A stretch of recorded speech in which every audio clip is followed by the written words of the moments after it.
ಹ್ಞೂ ಸ್ವಲ್ಪ ಅನ್ನ ಹಾಕ್ತೇವರು. ಅನ್ನ ಹಾಕಿ ಕೊಡ್ಬೇಕಾ ನಿಂಗೆ? ಸ್ವಲ್ಪ ಅನ್ನ ಆಯಿತು.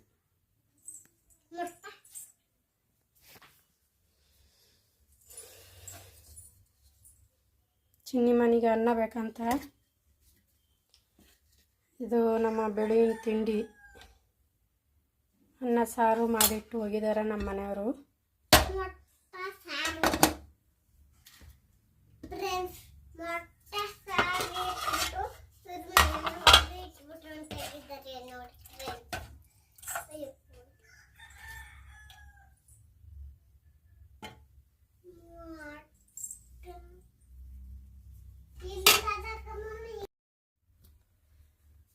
ಫ್ರೆಂಡ್ಸ್, ತಿಂಡಿ ತಿನ್ನಕ್ಕೆ ಹೋಗ್ತಾ ಇದ್ದೀನಿ.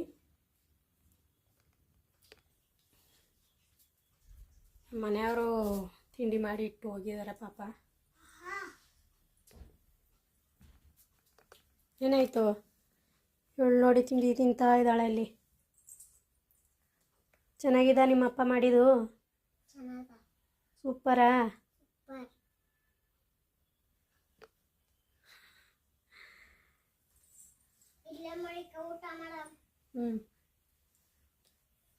ಫ್ರೆಂಡ್ಸ್, ನಾನು ತಿಂಡಿ ತಿನ್ಕೊಂಡು ಆಮೇಲೆ ವಿಡಿಯೋ ಸ್ಟಾರ್ಟ್ ಮಾಡ್ತೀನಿ.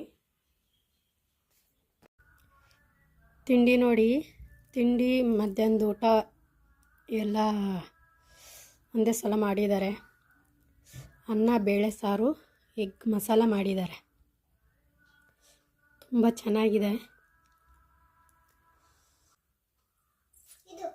Hi friends, good morning. ನೀವೆಲ್ಲ ಹೇಗಿದ್ದೀರಾ? ನೀವೆಲ್ಲ ತುಂಬ ಚೆನ್ನಾಗಿದ್ದೀರಾ ಅಂತ ಅನ್ಕೊಳ್ತೀನಿ. ನಾನು ಕೂಡ ಈಗ ತಾನೇ ಸ್ವಲ್ಪ ಹುಷಾರಾಗಿದ್ದೀನಿ, ಪರವಾಗಿಲ್ಲ. ಪುನಃ ನಾನು ನೆನ್ನೆನೂ ಸಹ ಡಾಕ್ಟ್ರ್ ಹತ್ರ ಹೋಗಿದ್ದು ಬಂದೆ. ಅವರು ಮಾತ್ರೆಗಳು ಬರ್ಕೊಟ್ಟಿದ್ದಾರೆ. ಈಗ ತಾನೇ ತಿಂಡಿ ಆಯಿತು. ಜಸ್ಟು ತಿಂಡಿ ತಿಂದ್ಕೊಂಡು 2 ಥರ ಮಾತ್ರೆ ಬರ್ಕೊಟ್ಟಿದ್ದಾರೆ ನೋಡಿ. ಇದೆರಡು ಈಗ ನಾನು ನುಂಗಬೇಕು. ಏನು? ಇನ್ನೊಂದು ಗುಳ್ಗ ಇತ್ತಲ್ಲ, ಅದು ಮುರ್ತಿ ಅದ, ಅದು ನುಂಗು, ಇದು ನುಂಗಬೇಡ. 4 ನುಂಗೆ. ಆಯಿತು. ನೀನು ಡಾಕ್ಟ್ರಾ? ಡಾಕ್ಟ್ರ್ ಹೇಳ್ದಂಗೆ ನಾನು ಕೇಳಬೇಕಾ, ನೀ ಹೇಳ್ದಂಗೆ ಕೇಳಬೇಕಾ? ನಾನು ಹೇಳ್ತೀನಿ. ನೋಡಿ ಎಷ್ಟು ಉದ್ದ ಇದೆ ಅಂತ ಮಾತ್ರೆ. ಇಷ್ಟು ಉದ್ದ ನುಂಗಬೇಕು. ನಾವು ತಿನ್ನೋದೇ ಸ್ವಲ್ಪ. ಇದು ಸುಸ್ತಾಗ್ಬಿಡುತ್ತೆ. ಆಮೇಲೆ ಮಾತ್ರೆಗಳನ್ನು ನುಂಗಿದ ಮೇಲೆ ಹೊಟ್ಟೆ ತುಂಬ ತಿಂದ್ಬಿಟ್ಟು ಮಾತ್ರೆ ನುಂಗಿ ಅಂತಾರೆ ಡಾಕ್ಟ್ರೇ.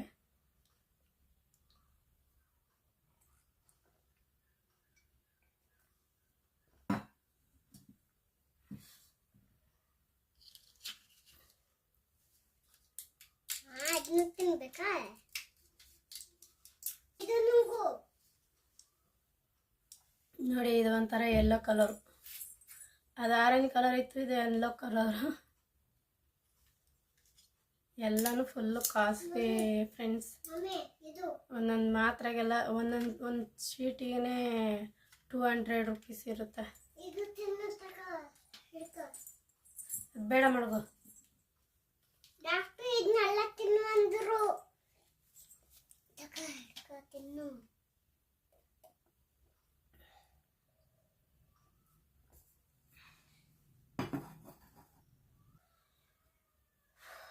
ಫ್ರೆಂಡ್ಸ್, ಮಾತ್ರೆ ಅಂತ ನುಂಗಿದೆ.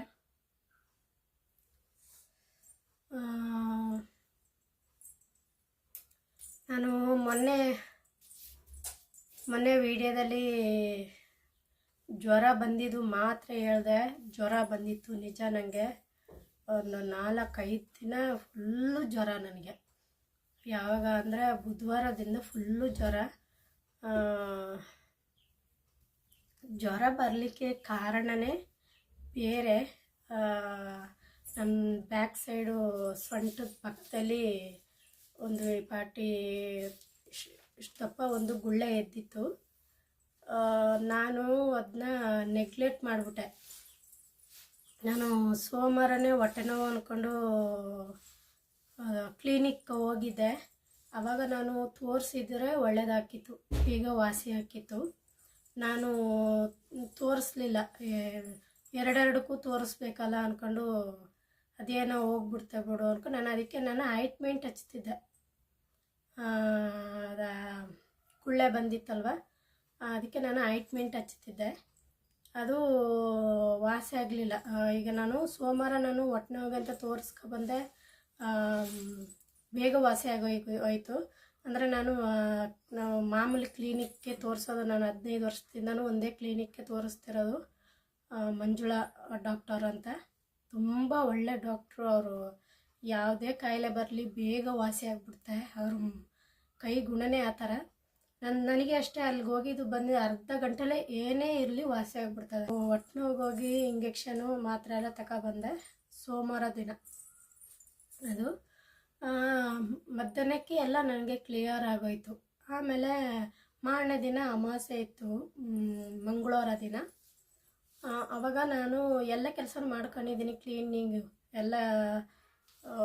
ಅಮಾವಾಸ್ಯೆಗೆ ಏನೇನು ಕ್ಲೀನ್ ಮಾಡಬೇಕು ಮಾಡಿಕೊಂಡು ಪೂಜೆಗೆಲ್ಲ ರೆಡಿ ಮಾಡಿದ್ದೀನಿ. ಅದರಲ್ಲಿ ನಾನು ಮಿನಿ ಬ್ಲಾಗ್ಸ ಮಾಡಿ ಹಾಕಿದ್ದೀನಿ. ಲಾಂಗ್ ಬ್ಲಾಗ್ ಮಾಡೋಕ್ಕಾಗಲಿಲ್ಲ, ಮಿನಿ ಬ್ಲಾಗ್ ಮಾಡಿ ಹಾಕಿದ್ದೀನಿ. ಆವಾಗಲೇ ನನಗೆ ನಾನು ಸೋಮವಾರದಿಂದಲೇ ನನಗೆ ಪಾಟಿ ಗುಳ್ಳೆ ಬಂದಿತ್ತು, ಆದರೆ ಚಿಕ್ಕದಾಗಿ ಬಂದಿತ್ತು ಸೋಮವಾರ ದಿನ. ಮಂಗಳವಾರ ದಿನಕ್ಕೆ ಸ್ವಲ್ಪ ದಪ್ಪ ಆಯಿತು. ಬುಧವಾರ ದಿನಕ್ಕೆ ಏನಾಯಿತು, ಅದು ಇನ್ನೂ ಸ್ವಲ್ಪ ದಪ್ಪ ಆಗಿಬಿಟ್ಟು ಅದ್ರದ್ದು ಪೇಯ್ನ್ ಸ್ಟಾರ್ಟ್ ಆಗೋಯಿತು ನನಗೆ. ಆ ಪೇಯ್ನಿಗೆ ಏನಾಯಿತು ಅಂದರೆ, ಬುಧವಾರ, ಗುರುವಾರ, ಶುಕ್ರವಾರ 3 ದಿನ ಫುಲ್ಲು ನರಳಾಡ್ಬಿಟ್ಟಿದ್ದೀನಿ. ನನಗೆ ಎದ್ದೇಳೋಕ್ಕಾಗಲ್ಲ, ಕೂತ್ಕೊಳ್ಳೋಕ್ಕಾಗಲ್ಲ, ಏನು ತಿನ್ನೋಕ್ಕಾಗಲ್ಲ. ನಾನು ಇದೇ ಜಾಗದಲ್ಲಿ ಸೋಫಾದಲ್ಲಿ ಮಲಗಿದ್ದೀನಿ. ನಮ್ಮ ಮನೆಯವರು ಇಲ್ಲಿ ಚೇರ್ ಮಡಿಕೊಂಡಿದ್ದಾರೆ. ಚೇರ್ ಮೇಲೆ ಕೂತ್ಕೊಂಡೆ ನನಗೆ ಊಟ ತಿಂಡಿ ಎಲ್ಲ ತಿನ್ನಿಸಿದ್ದಾರೆ. ಆದರೆ ನನಗೆ ಜಾಸ್ತಿ ತಿನ್ನೋಕ್ಕಾಗ್ತಿದ್ದಿಲ್ಲ. ನನಗೆ ಎಷ್ಟು ತಿನ್ನೋಕ್ಕಾಗುತ್ತೋ ಅಷ್ಟು ಅವ್ರ ಕೈಯಲ್ಲೇ ತಿನ್ನಿಸ್ಕೊಟ್ಟಿದ್ದಾರೆ. ನನಗೆ ಎದ್ದು ಕೂತ್ಕೊಳ್ಳೋಕ್ಕಾಗ್ತಿದ್ದಿಲ್ಲ, ಅಷ್ಟು ಪೇಯ್ನ್ ಆಗ್ತಿತ್ತು. ಮನಿಕಂಡೆ ಎಲ್ಲನೂ ಟೀ, ಹಾಲಾಗಲಿ, ಆಮೇಲೆ ಊಟ ಆಗಲಿ, ತಿಂಡಿ ಆಗಲಿ ಅವರು ಕೂತ್ಕೊಂಡೇ ತಿನ್ನಿಸಿದ್ರು. ಅವರು ಕೆಲಸಕ್ಕೆ ಹೋಗಿದ್ದಿಲ್ಲ 1 ವಾರ ತನಕ. ಆಮೇಲೆ ಅವರು ಶನಿವಾರದಿಂದ ಹೋದರು. ಆಮೇಲೆ ಶುಕ್ರವಾರ ಗಂಟ ಫುಲ್ ಮನೆಗದಲ್ಲೇ ಇದ್ದೆ. ಶನಿವಾರದಿಂದ ಸ್ವಲ್ಪ ಎದ್ದು, ಇದಕ್ಕಿಂತ ಸ್ವಲ್ಪ ಎದ್ದು ಕೂತ್ಕೊಳ್ತಿದ್ದೆ. ಆವಾಗ ಏನಾಗಿತ್ತು, ಅದು ಗುಳ್ಳೆ ಬಂದಿತ್ತಲ್ವ, ಅದು ದಪ್ಪ ಆಗ್ಬಿಟ್ಟು ಅದು ಒಡೆದು ಕ್ಯೂ ಎಲ್ಲ ಬಂದ್ಬಿಡ್ತು. ಆಮೇಲೆ ನನಗೆ ಸ್ವಲ್ಪ ಸರಾಗಾಯಿತು. ಯಾವಾಗ ಶನಿವಾರ, ಭಾನುವಾರ ಸ್ವಲ್ಪ ಎದ್ದು ಹೇಳ್ಕೊಂಡು ಒಂದು ಚಿಕ್ಕ ವಿಡಿಯೋನ ಮಾಡಿ ಹಾಕಿದ್ದೀನಿ. ಸೊ ಅದು ಭಾನುವಾರ ಇರ್ಬೋದು. ಆವಾಗ ನಾನು ಸ್ವಲ್ಪ ಎದ್ದು ಓಡಾಡೋಕ್ಕೆ ಸ್ಟಾರ್ಟ್ ಆಗಿದ್ದು. ಆಮೇಲೆ ಭಾನುವಾರ ಎದ್ದು ಸ್ವಲ್ಪ ಓಡಾಡ್ತಿದ್ದೆ. ಅಂದರೆ ನನಗೆ ಜಾಸ್ತಿ ಹೊತ್ತು ಓಡಾಡೋಕ್ಕಾಗಲಿಲ್ಲ.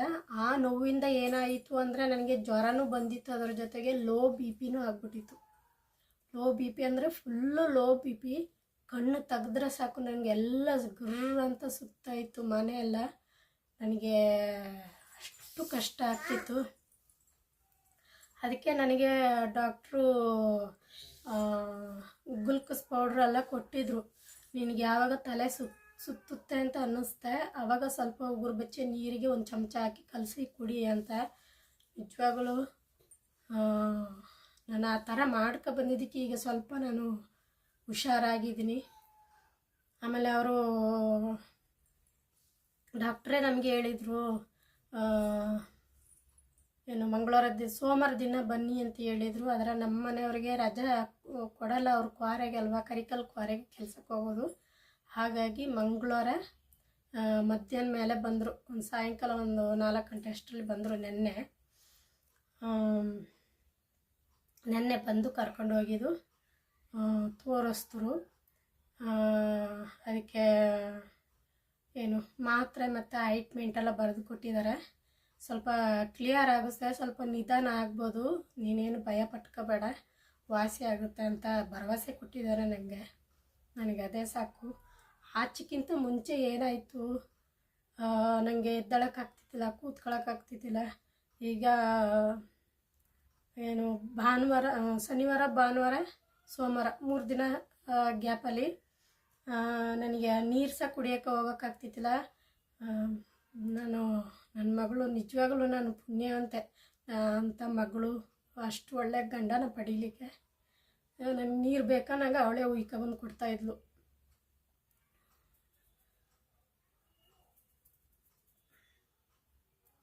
ಫ್ರೆಂಡ್ಸ್, ನನಗೆ ಕುಡಿಯೋಕ್ಕೆ ನೀರು ಬೇಕು ಅಂದರೆ ನನ್ನ ಮಗಳೇ ಉಯ್ಕೊಬಂದು ಕೊಡ್ತಾಯಿದ್ಲು. ನಮ್ಮ ಮನೆಯವರು ಬಿಸಿನೀರು ಕಾಯಿಸಿ ಒಂದು ಗಂಜಿ ಫುಲ್ ಕಾಯಿಸಿ ಮಡಗು ಹೋಗೋರು ನಮಗೆ ಸಾಯಂಕಾಲ ಗಂಟ. ಅವಳೇ ಉಯ್ಕೊಬಂದು ಕೊಡ್ತಾಯಿದ್ಲು ಕುಡಿಯೋಕ್ಕೆ ನೀರು ಬೇಕಾದರೆ. ಊಟನೂ ಅಷ್ಟೇ ಅವಳೇ ಸ್ವಲ್ಪ ಹಾಕೊಬಂದು ಕೊಡೋಳು. ನನಗೆ ಆಗೋಷ್ಟು ಎದ್ದು ಕೂತ್ಕೊಂಡು ಮಧ್ಯಾಹ್ನ ಹೊತ್ತು ತಿನ್ನೋಕ್ಕಿದೆ. ಯಾಕಂದರೆ ಮಧ್ಯಾಹ್ನ ಹೊತ್ತು ನಮ್ಮ ಮನೆಯವರು ಕೆಲಸಕ್ಕೆ ಹೋಗ್ತಿದ್ರು. ಶನಿವಾರ, ಭಾನುವಾರ, ಸೋಮವಾರ ಈ 3 ದಿನದಲ್ಲಿ. ಆವಾಗ ಅವಳೇ ತಗೊಂಡು ಕೊಡ್ತಿದ್ಲು. ಸಾಯಂಕಾಲ ಮಾತ್ರ ನಮ್ಮ ಮನೆಯವರು ಸ್ವಲ್ಪ ಬೇಗ ಬಂದ್ಬಿಟ್ಟು ಅಡುಗೆಲ್ಲ ಮಾಡಿ ಬಿಸಿ ಬಿಸಿಯಾಗಿ ಅವಳಿಗೂ ತಿನ್ನಿಸ್ಬಿಟ್ಟು ನನಗೂ ತಿನ್ನಿಸ್ತಾಯಿದ್ರು. ಆಮೇಲೆ ಅವರು ತಿಂತಿದ್ರು. ಇದೊಂದು ಒಂದು ವಾರದ ಗ್ಯಾಪಲ್ಲಿ ತುಂಬಾ ಕಷ್ಟಪಟ್ಟುಬಿಟ್ಟಿದ್ದಾರೆ ನಮಗೋಸ್ಕರ ನಮ್ಮ ಮನೆಯವರು.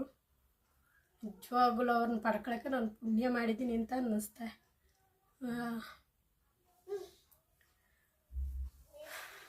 ಯಾಕಂದರೆ ನನಗೆ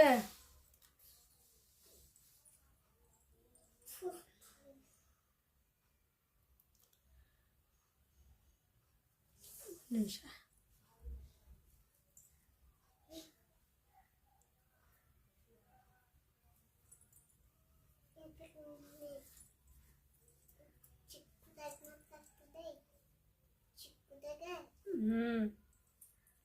ದೊಡ್ಡದಾಗಿ ಮಾತಾಡೋಕ್ಕಾಗಲ್ಲ ಅದಕ್ಕೆ.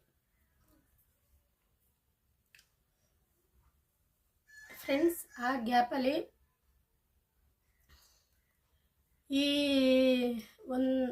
ನನಗೆ ಹುಷಾರು ತಪ್ಪದಲ್ಲಿಂದ ಬರೀ ನಮ್ಮ ಮನೆಯವರೇ ನೋಡ್ಕೊಳ್ಳೋದಾಯಿತು. ನಿಜ ಹೇಳ್ತೀನಿ, ನನ್ನ ವಿಡಿಯೋನ ಎಲ್ಲರೂ ನೋಡ್ತಾರೆ. ಇಷ್ಟು ಒಂದು ವಾರ ಫುಲ್ಲು ನಾನು ಕಷ್ಟಪಟ್ಟಿದ್ದೀನಲ್ಲ,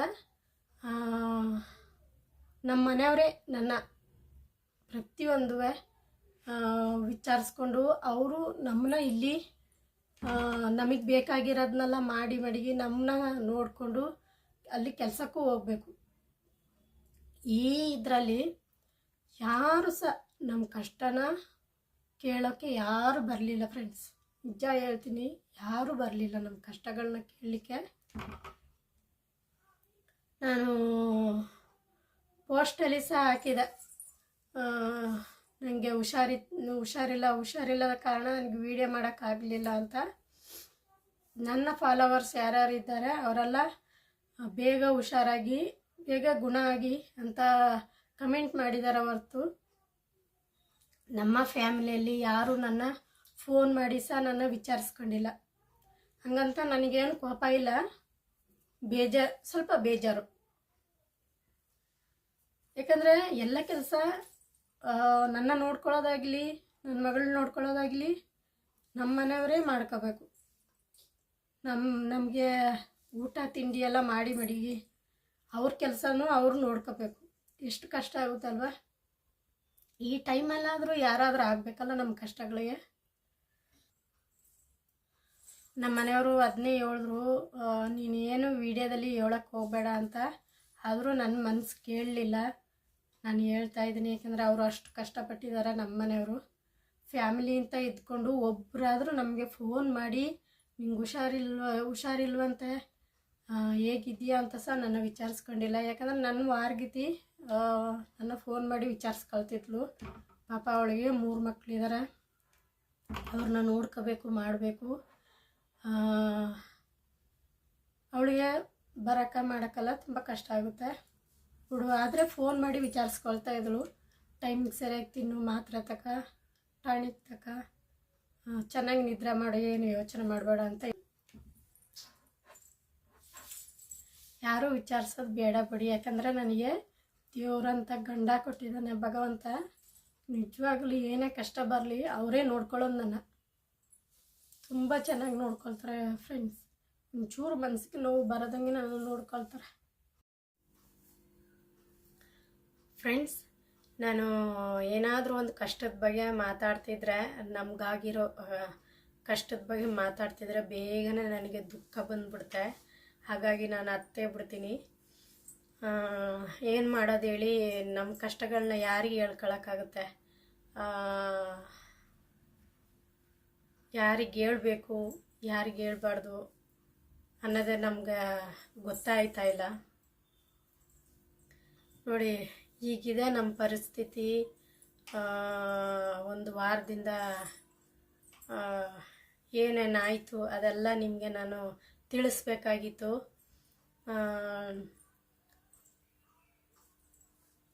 ಒಂದು ವಾರದಿಂದ ನನ್ನ ಕೈಲಿ ವಿಡಿಯೋನು ಮಾಡೋಕ್ಕಾಗ್ತಿದ್ದಿಲ್ಲ. ಹಾಗಾಗಿ ಅದೆಲ್ಲ ನಿಮಗೆ ನಾನು ತಿಳಿಸ್ಬೇಕಾಗಿತ್ತು. ಏನಾಗಿತ್ತು, ನನಗೆ ತೊಂದರೆ ಏನು ಪ್ರಾಬ್ಲಮ್ ಆಗಿತ್ತು ಅದೆಲ್ಲ ನಿಮ್ಮ ಜೊತೆ ನನಗೆ ಹೇಳ್ಕೊಳ್ಬೇಕಾಗಿತ್ತು. ಹಾಗಾಗಿ ನಾನು ವಿಡಿಯೋನ ಮಾಡಿದೆ. ಇನ್ನು ನಾಳೆಯಿಂದ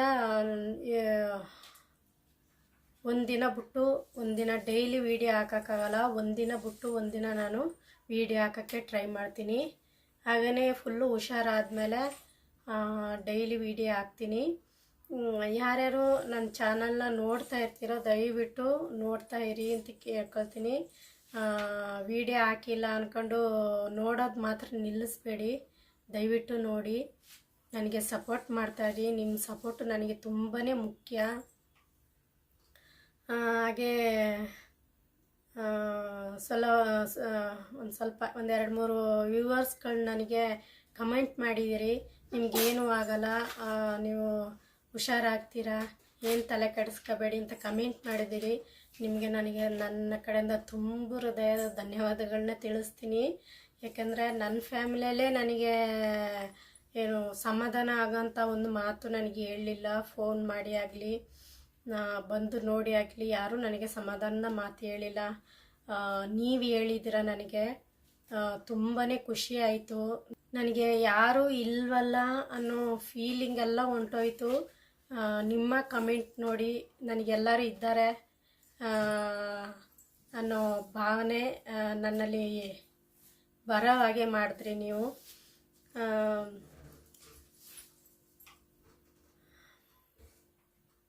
ಹಾಗೆಯೇ ನಿಮಗೆಲ್ಲರಿಗೂ ತುಂಬ ಧನ್ಯವಾದಗಳನ್ನ ಹೇಳ್ತೀನಿ.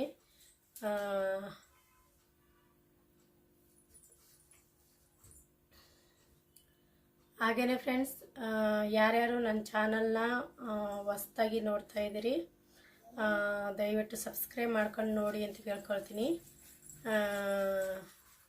ನನ್ನ ಚಾನಲ್ನ ನೋಡೋರು ಎಲ್ಲರೂ ನನಗೆ ಲೈಕ್ ಮಾಡಿ, ಕಮೆಂಟ್ ಮಾಡಿ. ನಿಮ್ಮ ಕಮೆಂಟ್ಗಳನ್ನೆಲ್ಲ ಓದಲಿಕ್ಕೆ ನಾನು ತುಂಬಾ ಇಷ್ಟಪಡ್ತೀನಿ. ದಯವಿಟ್ಟು ಕಮೆಂಟ್ ಮಾಡಿ, ಲೈಕ್ ಮಾಡಿ, ಶೇರ್ ಮಾಡಿ. ನಿಮ್ಮ ಫ್ರೆಂಡ್ಸ್ ಫ್ಯಾಮಿಲಿಗೆ ಎಲ್ಲರಿಗೂ ಶೇರ್ ಮಾಡಿ, ನನಗೆ ಸಪೋರ್ಟ್ ಮಾಡಿ ಅಂತ ಕೇಳ್ಕೊಳ್ತೀನಿ. ಇಷ್ಟೇ ಫ್ರೆಂಡ್ಸ್, ಇನ್ನು ನಾಳೆನ ವೀಡಿಯೋದಲ್ಲೇ ಸಿಗ್ತೀನಿ. Thank you.